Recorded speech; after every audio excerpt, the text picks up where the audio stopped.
Hi, my name is Sana Matho. I'm one of the ACLs of Special Ed, and I wanted to welcome you and thank you for coming to our open house.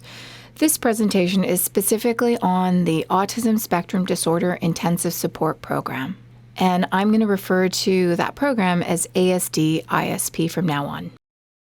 Our program is specifically for students who have been placed in the program, and that means that they have been identified and been given an offer of placement at an Identification, Placement, and Review Committee meeting. So it's only for those students who've been offered the autism exceptionality and who have also been offered a placement in our program.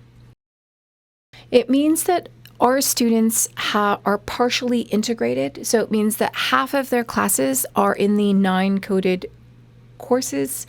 It means that in those 9 coded courses, they are supported with a spec ed teacher, and the classes are smaller. It means that in the other 4 classes, they're completely integrated.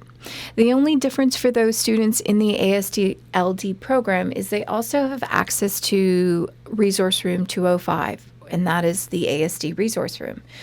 In that space, they can also have access to not only a teacher, but child and youth workers during the day who will then check in on their social and emotional needs.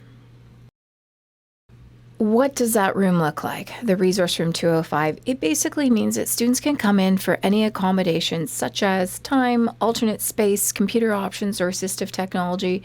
It means that there are, as I said, 2 CYWs, child and youth workers, who are there to support them. And students can also take a GLE or a Learning Strategies course in that space.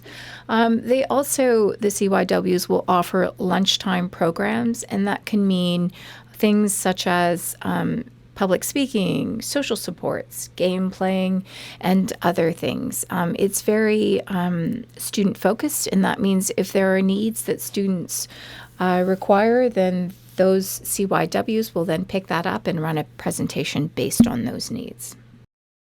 If your child has a C computer from their feeder school or their grade 8 school, we will ensure that it gets to us as quickly as possible. However, in the interim, students can always sign out a Chromebook from room 210, and they can borrow it for the day. Finally, if you have any questions about the ASD Intensive Support Program, don't hesitate to reach out in either by shooting out an email or by calling me at 416-393-0500 extension 20138. Thanks again for listening in.